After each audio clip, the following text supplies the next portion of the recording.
Hey there, I'm Lee Ullman here with some big news from the National Young Farmers Coalition. We're partnering with Heritage Radio Network on a special season of The Farm Report. It's all about what's happening with the Farm Bill and how it impacts farmers and eaters. I am growing diversified vegetables on land that's been in our family for 150 years.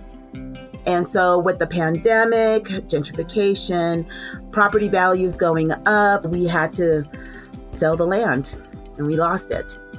Join us as we uncover the untold stories behind this massive piece of legislation that shapes how we grow our food, what we eat, and so much more. The problems we have had, those are things that come from earlier Farm Bill and USDA policy, right? Like Earl Butts, get big or get out. You know, it's my responsibility to know not only what I'm eating, but then like how that all came to be. And realize like, wow, like this piece of legislation, all this money, like it's technically something that I support as a taxpayer. While Congress debates the next Farm Bill, this is not just an invitation to listen. It's a call to action. Be part of the conversation. Subscribe to the Farm Report on Heritage Radio Network, wherever you listen to podcasts. This episode is brought to you by Tabard Inn, new American cuisine in one of Washington, D.C.'s oldest hotels, located in DuPont Circle. For more information, visit tabardinn.com.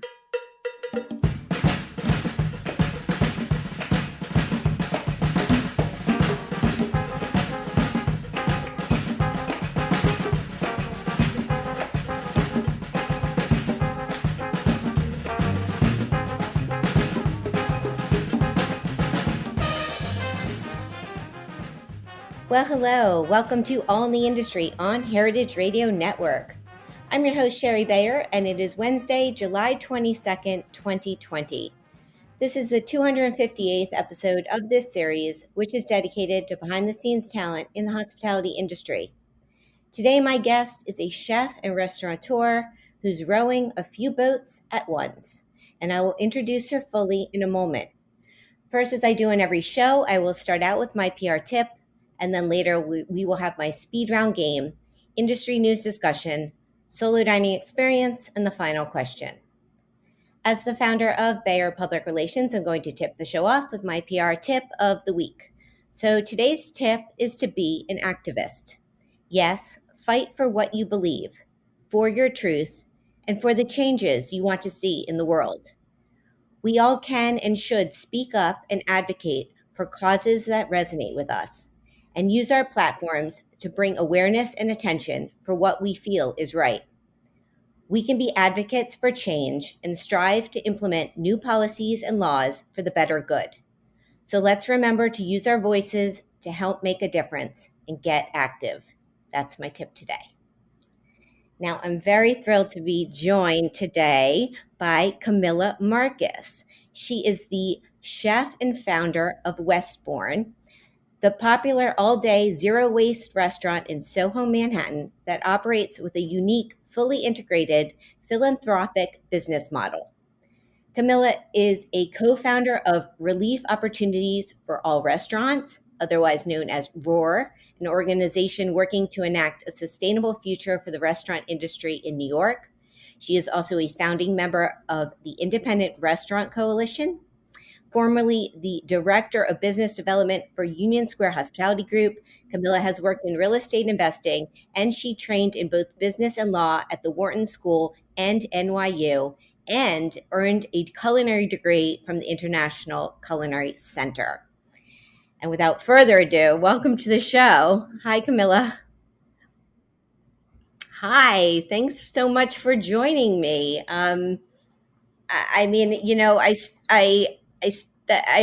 read off a summary of your bio, a short bio, because you've accomplished a lot and your background and everything you've done is really impressive. So I always love to start out with my guests and find out, how they got into the culinary industry and a little bit about your background. I know you grew up in LA, so you want to tell us a little bit about what that was like? Yeah, and thank you again for having me. So delighted. So I'm born and raised in Los Angeles, sort of one of the rare second generation locals. My mom's also from Los Angeles, born and raised. and found my way, to the East Coast. I went to college in Philadelphia, and I think since a young age, really just had a deep passion for food. I always loved to cook. No one in my family really is into food the way that I am. My mom tells interesting stories about my grandfather, who was actually a heart surgeon and heart researcher. So I like to think I sort of get it from him, but always knew I wanted to go to culinary school. I love to cook, and I thought, it just would be so amazing to learn really how to do it.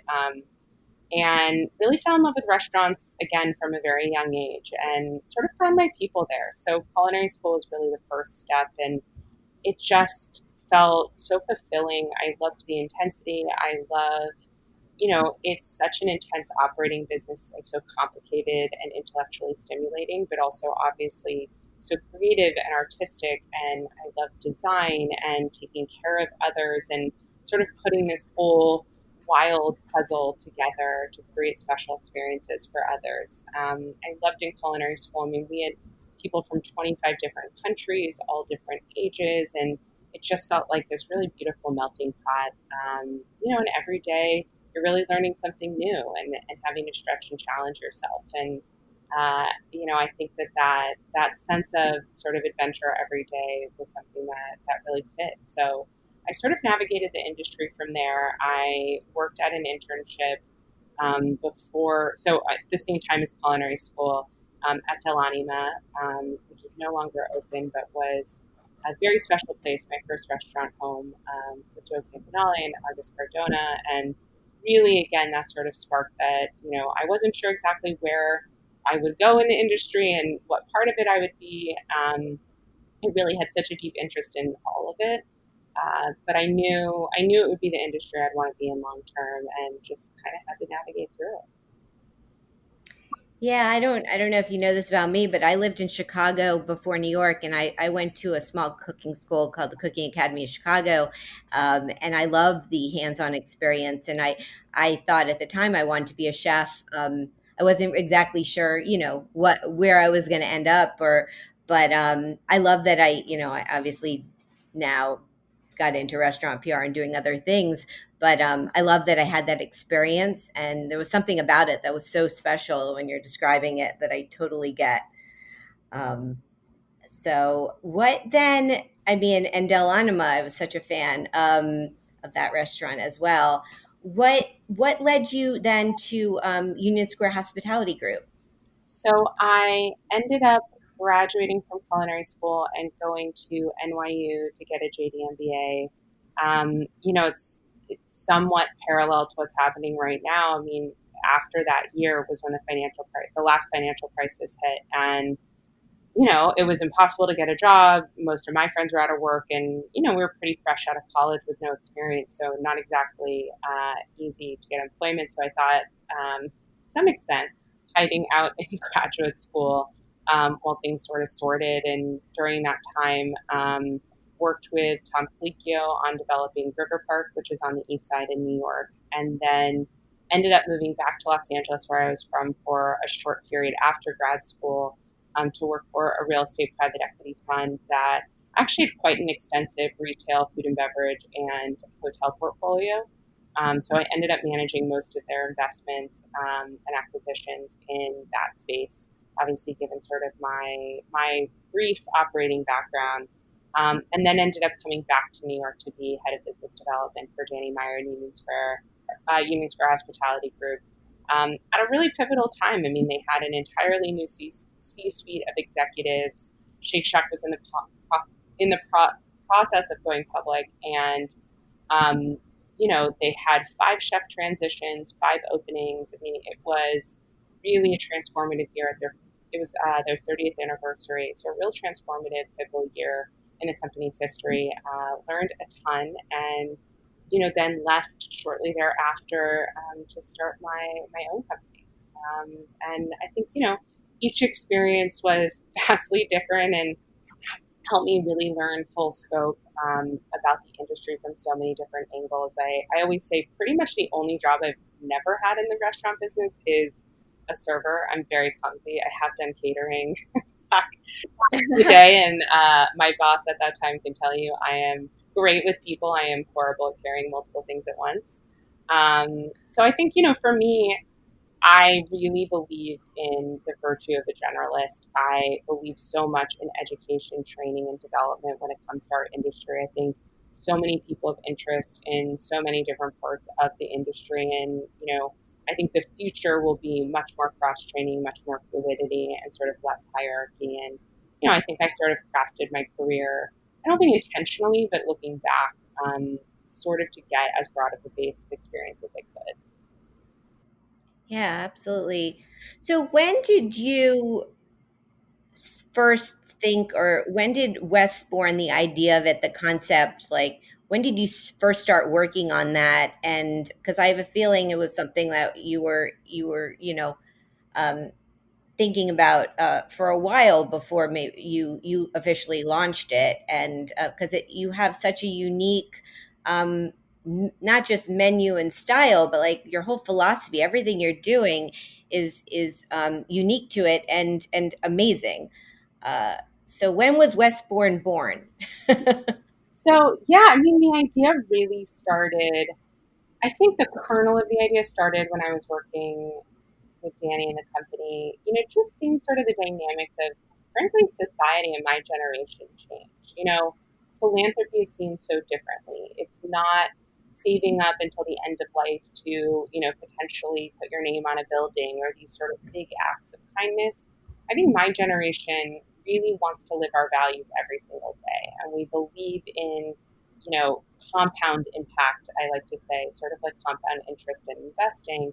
A little bit every day actually goes more of a long way than these sort of big splashy investments. And started thinking a lot about that and realizing, our industry is incredibly generous. We donate so much of our time, our goods, our efforts. We care about our communities and we invest so much in that. But it always felt disconnected from guests. Myelina raises a tremendous amount for cancer research. And, most people don't know that. And, each of our restaurants had such a big passion. And, I don't think the guests who dined there really realized and were connected to it. So, in parallel, seeing such a big movement in conscious capitalism with the rise of obviously Warby Parker and Tom's, and even Everlane to some extent, really this rise of I care about what I'm doing in my daily life. I care where I spend my money. I vote with my dollars. I live with my values, and I want what I do in my daily routine to mean something more.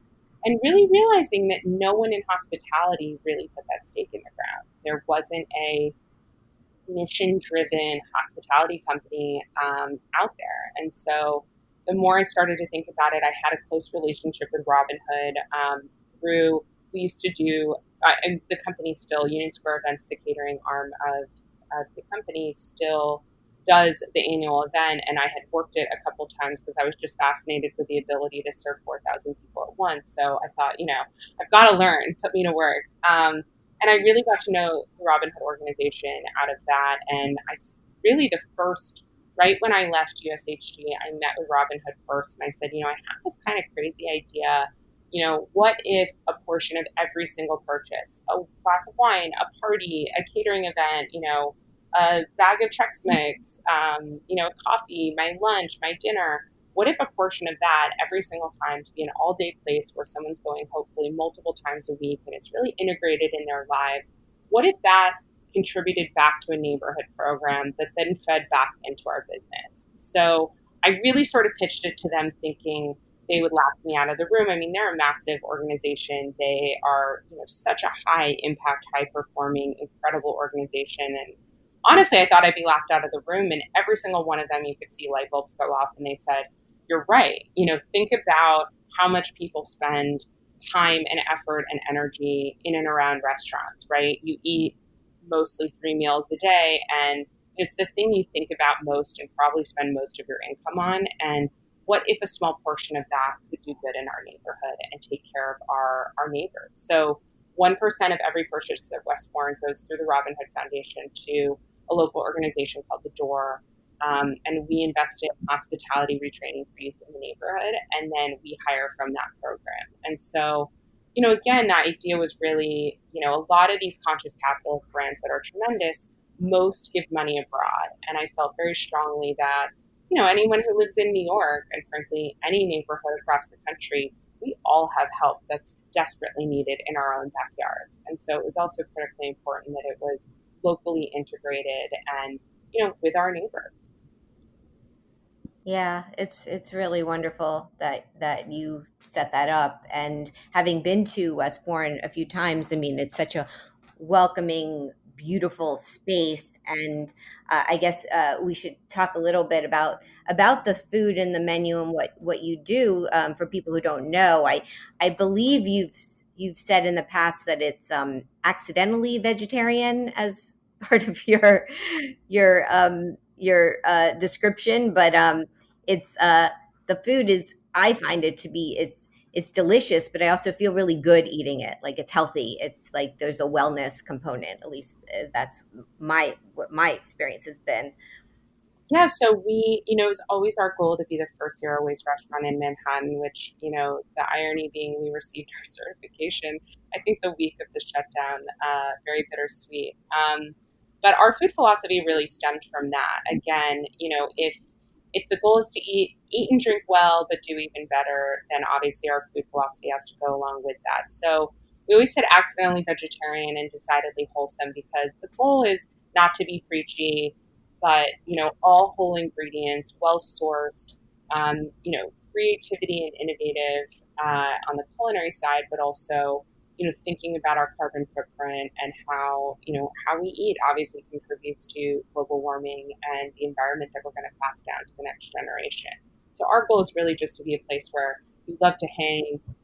It's delicious, as you said, nourishing, and exciting, but also is mindful of how it's sourced, how it gets on your plate, and the experience being as low impact to the environment as possible.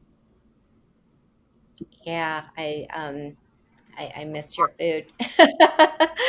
And I mean, I want to dive into a bit of what's happening with the changes now with COVID.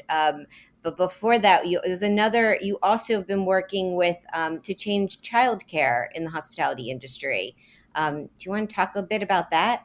Yeah, I mean, I guess there's a through line here, which is I guess I'm an inherent problem solver, and I just feel I Yeah. I always say I'm a forever optimist, and I think it's the optimism in me that feels that things can be better, and that there's always something that can be done to improve, improve our industry and improve our communities. So. Our partnership with Vivi again went live, just months before the pandemic hit, and it really came out of right when we opened. A couple months in, we started realizing that childcare was a huge barrier to retaining a number of really high performing, high potential employees that we'd invested a lot in. And we just couldn't solve the problem on our own. I mean, we tried modified schedules temporarily, but at the end of the day, restaurants do not have the space or the wherewithal or the bandwidth, to really be able to do on-site childcare.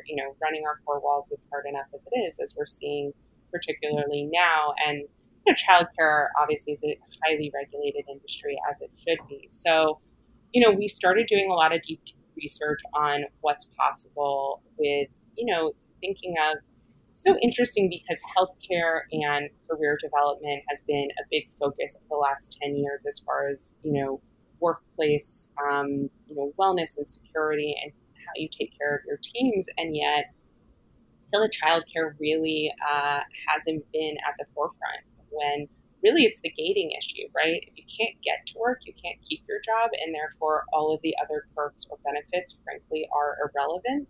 So it actually is interesting because it's the most important issue is how do you keep parents able to do both? Because the choice of showing up to work or going to work and not being able to care or, watch your child, there is no choice, right? That's a total impossibility. And when you look, so many people talk about the why. One, it's the right thing to do, but two, hiring, training, onboarding new people is incredibly expensive, multitudes more expensive than investing in great, amazing, high potential people that are already part of your team. And I think childcare is a big element of that. So we ended up scouring really the landscape all across New York, and lo and behold, no one offers anything that accommodates, the unusual schedules of restaurant workers. And what we also uncovered was actually hospitals have a very similar dynamic. They have shifts and they're not 9 to 5 jobs, and they work weekends just as we do, and they work holidays and traditional childcare offerings in and around the city. One, most are cost prohibitive, especially in the city where people are coming in for their jobs. And two, they're the ones that are affordable are far, and don't offer extended hours. So, we spoke to the Bright Horizons of the world, and that company specifically as well, who sort of said, they're a very large corporation. They're making a ton of money, and they don't see a reason to change the model, even though they're ignoring essentially millions across the country who really desperately need this kind of assistance. So I ended up through Tina Cowan actually meeting someone at the city who said, oh, we've been in touch with this startup that hasn't yet launched. It's called Vivi Early Learning, and they're essentially trying to transform childcare for my generation, for a new generation, through a more employer-sponsored program. So similar to the way health insurance works in this country, get it through your job, but with a much more, developmental focus on, it's not just putting kids in a room and keeping them safe.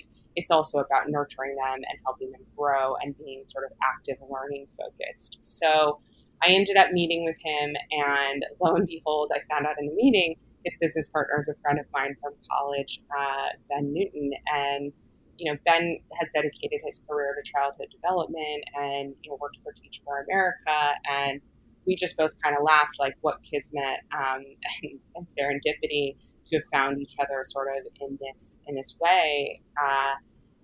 And, we all agreed that it just seemed really wrong and sort of crazy that this entire segment of our population that dominate employment, I mean, healthcare and restaurants are the two top employers across the country, by a huge landslide. And, for those to be essentially systematically boxed out of traditional childcare in major cities, most particularly, that is not okay. And we have to change that. And so we decided to partner up and work on a program that essentially would accommodate what hospitality, employees and our teams need. So, I know as things reopen, Vivi will too, and they've been an incredible partner. And, our goal is to hopefully roll out that program across the country. I think there's a massive drastic need for it. And I think especially in this pandemic, we're feeling that and seeing that more starkly than ever. Yeah, no, it's wonderful, really, that you not only saw that, but you took action. And I love the small world connections for sure. That's always a silver lining in things when you reconnect with people and make things happen. So I give you a lot of credit for making that happen in the industry and spearheading it. So what's happening now? I mean, with COVID, and how I mean, when the pandemic initially hit, I mean, how did your team and restaurant react? You closed your doors. What's transpired over the past couple of months? Yeah, so March 15th, we closed our doors along with pretty much the rest of the country. And, our industry has been particularly devastated, right? I mean, it's actually illegal to work from home. You're not allowed to sell commercial food to the public from a residence. And, it means with that millions of people across the country. We employ 11 million people nationwide. We employ almost 1 million in New York alone. And it really all came to a screeching halt. And, to date, unlike other industries, we're the only that has not received a single relief package for our industry specifically at any level of government. And we're 4 months in. Of the unemployment numbers, 1 in 4 people unemployed right now comes from the restaurant business. If those aren't signs that we need help, I don't know what is. And you're seeing massive closures. I think there's going to be another huge wave come the fall as, some people's PPP funds burn out. And, it's a very dark time. And it is, I think, a huge reckoning for this country to realize, what an important role we play in our country, economically, socially, culturally. I do think we are the heart of this nation in so many ways. And we're pushing very, very hard to get the relief that we need at all levels of government. Yeah. I mean, your efforts with IRC and ROAR. I want to dive into more into that. Maybe we'll hold that a bit for the industry news, but it's it's our industry is in trouble, and I know you've been fighting for it. I saw on your website, I think you're doing a West-bourne annex now. Yeah, so we remained closed for quite a while, the first 8 to 10 weeks. We actually did a work from home program with our team for the first 6 weeks. So we did remote trainings and classes, sort of turned into a remote school, which was pretty amazing. But unfortunately, as the pandemic's continued, as you know, indoor dining was canceled in New York. Our space unfortunately also drew the short stick. We don't have a lot of frontage, which means we don't have a lot of space for outdoor dining. We don't have a garden. Our sidewalk is too small. There is actually construction going on this whole month on our street for a water main break. And our space is very small. It's only 1,000 square feet. So in a lot of ways, we just are, physically, due to no fault of our own, pretty poorly positioned for being able to resume regular operations, in a pandemic world. So currently, we've pivoted to an annex concept. So our goal is a couple-fold. One is bringing sort of the pantry from our home to yours. So we have an amazing spice kit where you can recreate a lot of our house specialties and dishes. Got a lot of sauces and condiments and preserves. Some snacks. We have an amazing popcorn duo that we're making in-house. We've got our Togarashi Chex Mix and granola that people love. And then we are also helping curate in partnership with Natura, essentially bringing the green market to your home. So you can pre-order. We've pre-selected sort of the best of peak season. In our immediate neighborhood, there actually isn't a green market. The Union Square Green Market is quite a walk if you're, at home by yourself. And right now they have obviously really long lines because they've limited capacity. So this is a way to bring our farmers and all the amazing produce that they've worked really hard on to your home. And alongside that, we've got all of our natural California wines from Martha Stewman to Scribe to Encano and everything in between. We're doing really fun happy hour type bottle bundles. We've got any sort of a wine shop that you can curate yourself. And then we're also selling all of our brews from our local brewery partners. So, the goal is really to bring the spirit of West-bourne, connect you to our partners and suppliers and makers, and really bring the experience to your home. Yeah, no, I think it's great you're doing that, because you do have, your provisions, like what you offer is awesome selection. Have you been able to keep your staff, or where are you at with that? Unfortunately, we are down to management only, as so many are. Unfortunately, first and foremost, like I said, our space is just not conducive to coming back to operations safely just yet. Yeah. And it's a big concern for us. Like I said, we're a very small space, very cramped quarters, and the shape of it also doesn't help. So, that's the most brutal part of this. We're family, right? We call it family meal. We are a family, and it is brutally painful, for so many of us in this industry to have to be down and not with our teams the way that we want to be. Yeah, I know. Well, but you're making something work now, and I know you're my tip was inspired by you as it being an activist. So let's take a little break, and we'll come back. We'll play my speed round, and then we'll talk some industry news and about all the activism you've been doing. And then we'll also have my solo dining experience and the final question. So stay with us. This is All in the Industry on Heritage Radio Network.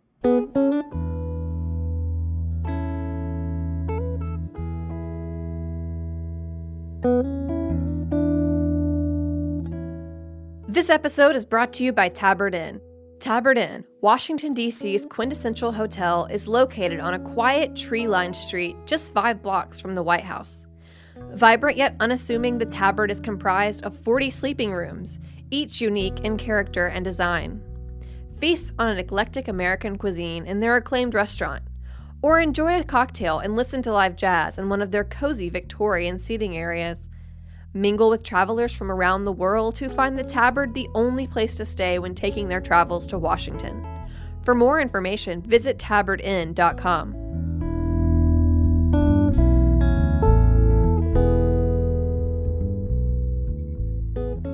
Welcome back to All in the Industry on Heritage Radio Network.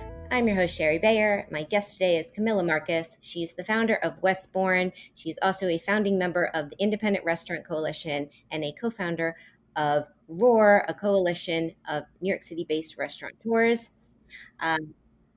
It is time. I feel like someone's excited there. It's time for my speed round. They must know. So what this is I'm gonna name a couple things. You got to pick your preference, such as chocolate or vanilla. So I give you choices. All right. Okay, so here we go. Eat in or eat out? Both. Wine, beer, cocktail, mocktail, or champagne? Ooh, that's so hard because that really just depends on the mood. I'm definitely more wine and cocktail, but I'm also very into the zero proof movement as things change. Gia is a new one. I'm going to give a small plug. They did a spritz window out of our West-bourne window when we were closed this past month. Amazing, powerful, and inspiring female founder, Melanie Nasser. So check out Gia. Cool, will do. How about tasting menu or a la carte? I think at the right kind of restaurant, certainly, you always go omakase if they're offering it. And even a la carte, honestly, my greater preference would be to just say to the chef, look, cook whatever you want and pick from the menu. I always love an adventure, and I much prefer being intimate. Okay. Small plates or large plates? I like family style, which I guess you could make out of both. There's, I think trying the most on a menu, my team always laughs. If we eat out, we usually try and get one of everything. I'm definitely a try it all and share it all kind of person. Yeah, that's the problem I have when I do solo dining is when I want one of everything. Better to eat out with a team for those purposes for sure. Okay, communal table or chef's counter? Ooh, these are hard because I really like both. There's no right or wrong, but yeah. I'm definitely communal table if we're with a group, but if it's just me and my husband, we love a good chef's counter. I mean, I would eat in the kitchen while helping cook on the line if I could. Yeah, I hear you. Okay, tipping or all-inclusive charge?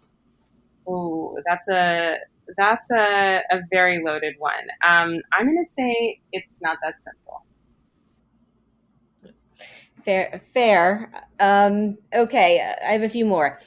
I will say it's not that simple, but we do have a huge opportunity in this country to really change the perception of the value of a meal and an experience, what goes into it, what it costs, what it means to do it right and mindfully, and really thinking through the compensation structure to be much more equitable. And part of that is guest education and changing the culture around that. Like I said, I mean, even at West-bourne, if you look at our Yelp page, some of the biggest comments are, well, it's too expensive. Well, we source independently from farms, right? And we take care of our people, and that just isn't going to result in a $4 foot long sub. Sorry. Yeah. Yeah, well, that this question in my game has always been, it's a standard one I give, and it's always gets people a bit stuck and a bit like it's hard. It's a hard one to answer. Um, Look, and I think you've seen, I'm from California. You see that the healthcare surcharge has been taken so positively. There are people and companies outside of the industry that work with carbon credits and things like that. So I do think, again, I think the answer is loaded and it's not that simple because the truth is, our public, our people, our country need to be comfortable paying the right value for something, and it's not about the cheapest. It should be about value, and it should be, including, full compensation. And it takes a big shift, I think, like I said, in sort of consumer education and consumer behavior. right. Okay. We'll do a few more. How about cooking on Instagram Live or having a conversation and interview also in Instagram Live? Because I've seen you do both, and I think you're excellent at both of them. You're very kind. I actually find all really nerve-wracking, so I'm usually sweating big time underneath it all. Most people don't believe me, but ask my husband. I like the cooking because I feel like usually there's a conversation within it, so you get to sort of have both. But it depends, for the place and time. I think that, there's nothing more intimate than cooking with someone, and I think it opens up a lot more, vulnerability and engagement that's maybe different than when you're just having a chat. So, I think people put their guard down when they're cooking something. So I think it leads to good candor. Yeah.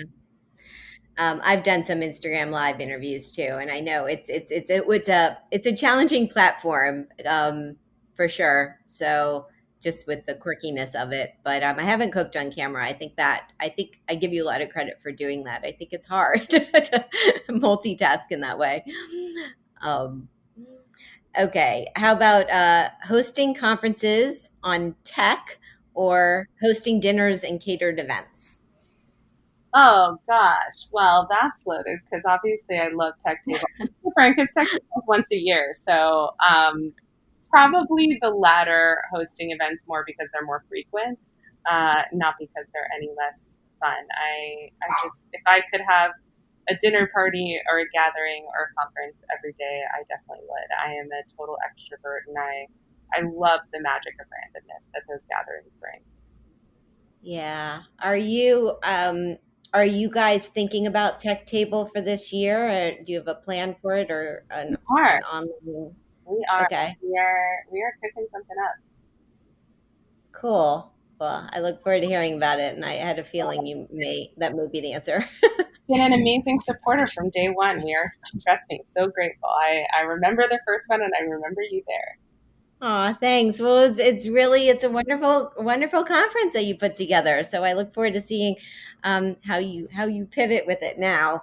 It's been watching what other people are doing with different conferences and uh, festivals. It's been challenging. So we'll stay tuned for that. Okay, my last two are cheese plate or dessert. Oh, dessert. All the way. All the way. And Manhattan, Brooklyn, or Los Angeles. I was actually going to say my secret talent is pastry, and I have such an admiration for pastry cooks, and I know that it's been, in particular, hard for that community so much. So shout out to all those pastry chefs. It is hard work, often the unsung heroes of kitchen. So I never miss dessert. Okay, I love it. My last one is Manhattan, Brooklyn, or Los Angeles. Oh gosh, I mean, LA will always be home. That's my heart. But I love to travel. So there's many places and cities around the world that speak to me. But everything even about West-bourne is so much about Los Angeles. So if I had to rank, I gotta choose it. Okay. I know that I figured that would be a hard one to answer too, but It's just a game. Okay, so for industry news, I figured we could dive in more into what you've been working on behalf of the whole hospitality restaurant industry, which is, I've been following along, and it's tremendous. I mean, you're not only a founder of Roar for New York restaurants, but you've been very involved in the IRC, the Independent Restaurant Coalition. Um, so you want to talk a little bit about how they came about, and like what's progressed over the past through this time period I of mean, uncertainty. I think Yeah. this is the first time that, all restaurateurs and chefs across the country have really become so hands-on and politically active. And I think first and foremost, we have the time and we're home, not in service, which makes it very hard. But two, like I said, we've been hit so tremendously hard and so devastated, and looks like we will be, the hardest and longest hit through this. And, it's really high time. I think that the pandemic really just triggered what was already brewing, which is, we need to restructure as an industry. We need government assistance at all levels to do that. And, we're not okay being ignored anymore.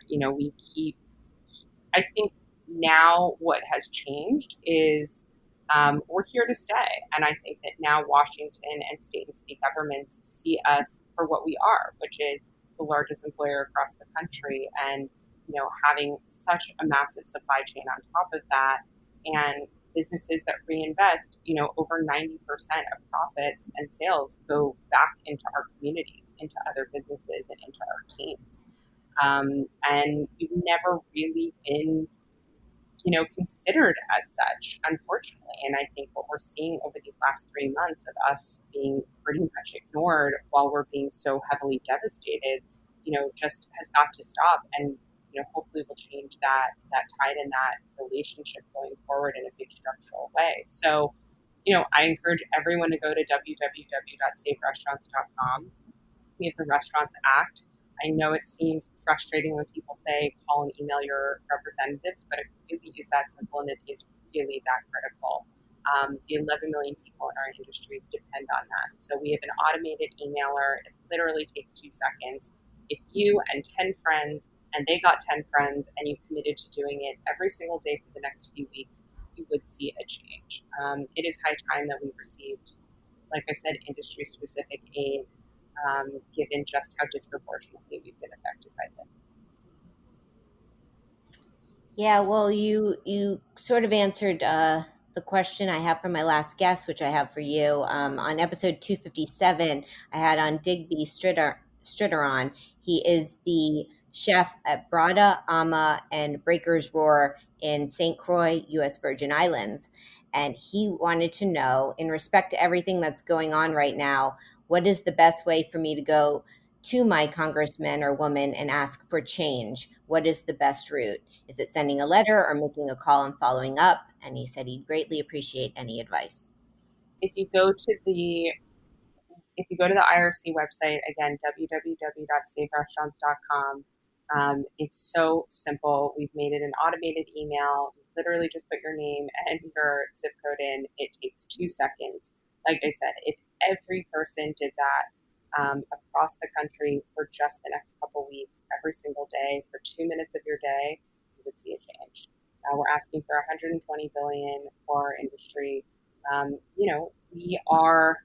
I understand individually we are small businesses, but collectively we are not a small business, and it's high time. No, it's great. I feel you guys. I mean, there's been, with PPP, and I feel there's been progress, and having a seat at the White House. But I know there's so much more that needs to be done to help save restaurants. And I think I love how the community of our industry came together and is fighting together to help everyone, because we are all in this. And I I just want to say thank you for that, and and anyone listening to the show, like, yes, like, do what you can, reach out to your congressman and help us help us get through this.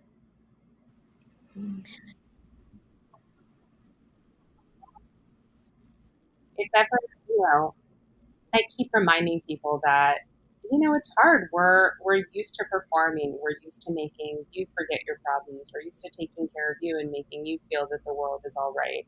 It's very not in our nature to ask for help and to show the cracks. But uh, this is that time. And if not now, when? This is the time, to give back to your favorite restaurant who, took care of you on a bad day, who made your anniversary special, who helped you celebrate your birthday. This is the time, 2 minutes a day. I think it's, we're the first to help as well. We were the first industry next to frontline workers. We fed frontline workers. We've been helping relief efforts. We've been the first to jump to and the first that people turn to for help, security, food, and assistance. Yes. And now we're asking for help. Yeah, let's get through this. So it's time for my solo dining experience, and this is not a typical one, but then again, it's not a very typical time. So it was very memorable. So this is why I'm sharing it. So this week it's at Pico Oysters. Here's the rundown. The location, 900 First Street, New Suffolk, North Fork, Long Island, New York. The concept, turning water into brine. The owner, farmer, and avid fisherman Peter Stein, who founded Pico Oysters in 2016, farmed in Little Peconic Bay. Picos are the only oysters based out of the area. So why did I go? Well, I was out in North Fork for a couple days, and I picked up on this place on social media. I saw on Tom Colicchio's Instagram feed that he posted about it. And so I was like, let me check this out. So my experience, well, I went on my last day when out in North Fork when I was going to be heading back to Manhattan, and I didn't think they shucked the oysters there. I think it was a place you just took them, and you had to shuck them yourself. But I was up for it, and I stopped by, and it was raining out. It was, there was a storm coming. I was trying to get out of North Fork before the storm, but I pulled up. There's an open garage. There was a super nice worker in there, and I told him I wanted to get a dozen oysters to go and was going to, shuck them when I got back home. And he was concerned about packing them in ice and the ice melting and ruining the oysters. So I went with the plan B, which was I got a half dozen and I got a shucking knife. And I took them then to the beach nearby, and I literally shucked these oysters in my car by the beach because it was raining. And he gave me a little towel too, because I knew I needed a towel. And I don't shuck that much, but I knew I was up for the challenge. So anyways, I had this awesome car picnic. And he gave me an extra, oysters. So I had 7 oysters. I got them all opened. I slurped them down. No lemon, no nothing. But they were so fresh and delicious. It was one of my favorite experiences. And I kept the shells too. When I got home, I washed them, figure out, I don't know what I'm going to do with them, but I have them. So my take is, this place is awesome. The delicious oysters, they're called Picos. And they were so fresh. There was no smell. There was, they were delicious. So I highly recommend. The ambiance, it was my rental car in a parking lot by the beach in North Fork. Perfect for oyster lovers. Interesting tidbit, Pico Oysters supplies oysters to a lot of top New York City restaurants, including Le Bernardin, Gramercy Tavern, 11 Madison Park, and Kraft. And I also saw on social media after just a few days ago that Tom Colicchio did a virtual oyster event with them as well.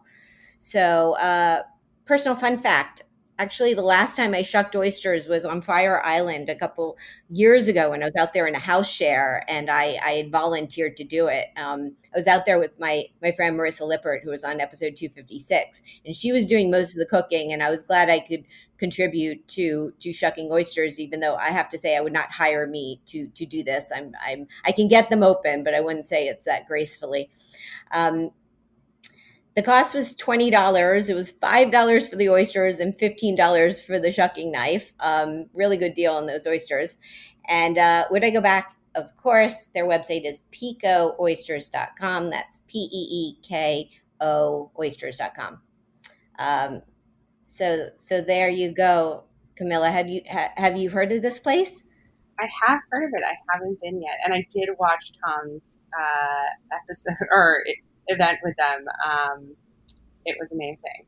I mean, never met an oyster I didn't love. It kind of reminds me the way you described that the Marshall store is an amazing place outside of San Francisco. And I had a very similar experience. So I was laughing listening to you thinking, man, that was deja vu on the other coast. Yeah. I mean, it's actually, it's like a garage, or it's their farm, but there's no glam there. This is just, they're the serious oyster people. It was awesome. I would do it again. And now I had a knife at home, but now I have a second one. So I'm ready to shuck. Okay. So it's time for the final question. My next guest is Gary Obligation. I'm never sure if that's the correct way to pronounce his last name. He's before told me to call him Gary O. I'll get it next week, right? So sorry, Gary. But Gary is the general manager at Post Ranch in Big Sur, California, and he's formerly the director of service operations at the Alinea Group. So Camilla, what would you like to ask Gary? Well, first off, I want to say hi, Gary. I adore Gary. I met him actually while he was working at the Alinea Group and made for truly one of the most spectacular dining experiences, a magical evening in Chicago that I will never soon forget. And I just adore him. And I actually just recently saw that he went over to Post Ranch Inn, which also holds a lot of really special memories and is just a place from a fairy tale book. I want him to share a little bit with those who may not be familiar and talk a little bit more about what they did when the pandemic hit, because I believe I read somewhere that they had a number of guests that were essentially, I mean, I hate to say stuck at Post Ranch Inn because that just doesn't seem like the right word to be stuck in heaven. But they were there for quite some time at the lockdown. And I heard some amazing, what we used to call hospitality hero moments, no doubt imagined by Gary, who is just one in a million. So I want him to tell the audience about those, it's always silver linings as long as we're open and have our eyes looking for them. Awesome. Yeah, he's good people. I'm really excited to talk to him. I definitely will. And I've never been to Post Ranch Inn, but it looks so gorgeous. I'm like, what a great place to work. And I hope to get out there one day. Yeah, we had a friend to get married right by there a number of years ago. And I said, we are driving and we are staying just one night just to enjoy the magic. It is just there. It's such a perfect fit too, because Gary's really just such a special soul, has such a creative and, so over the top, and he just goes that extra mile and beyond, just the kind of heartfelt and extraordinary hospitality that you would expect there. And I know he's going to take them to, new soaring heights. That's very special. Yeah, well, it's a great question. I will ask and send him your regards for sure. And that's the show. I so appreciate you taking the time to come on my show and talk with me. And I just want to congratulate you for all your efforts and everything you're doing on behalf of the hospitality industry. I've been following along. I've watched many interviews with you. I've read articles. I know you've written for Food and Wine. I mean, you're so active and you're such an amazing voice for our industry. And I wish you the best. And with West-bourne, just all the best to you. And thank you so much. Thank you so much, Sherry, for having me. This was really a true pleasure. Oh, you're very welcome. So my guest today has been Camilla Marcus. She's the founder of West-bourne Cafe in Manhattan, Soho. She's also a founding member of the Independent Restaurant Coalition and a co-founder of Roar. Her website's westbourne.com, and that's westbourne.com, saverestaurants.com, and roarnewyork.org. You can follow social media, hashtag Save Restaurants, at hashtag Too Small to Fail, and some handles also to follow. You got at Camilla.Marcus, at West-bourne, at roar.ny, at INDP Restaurants, and at Tech Table Summit. I got them all there. And you can follow me at Sherry Bayer, at Bayer PR, and at All Industry. My Facebook page is All in the Industry. My websites are BayerPublicRelations.com, SherryBayer.com, and AllInTheIndustry.com. All of our shows are archived at heritageradionetwork.org. We are also in iTunes, Stitcher, and Spotify. Thanks to my engineer today, Amanda Wang, and thanks again to Camilla.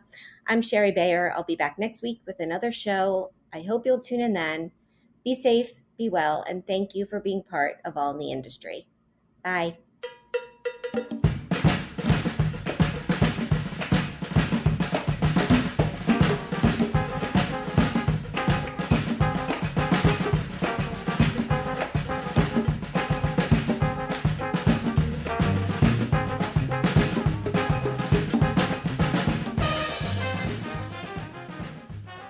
All in the Industry is powered by Simplecast. I'm Sherry Bayer, and you're listening to Heritage Radio Network, a member-supported podcast network broadcasting over 35 weekly shows live from Bushwick, Brooklyn. This year, HRN is celebrating 10 years of food radio. For the past decade, we've been taking you behind the scenes of farms, restaurants, breweries, school cafeterias, and more. It's been 10 years, and we're just getting started. Learn more at heritageradionetwork.org.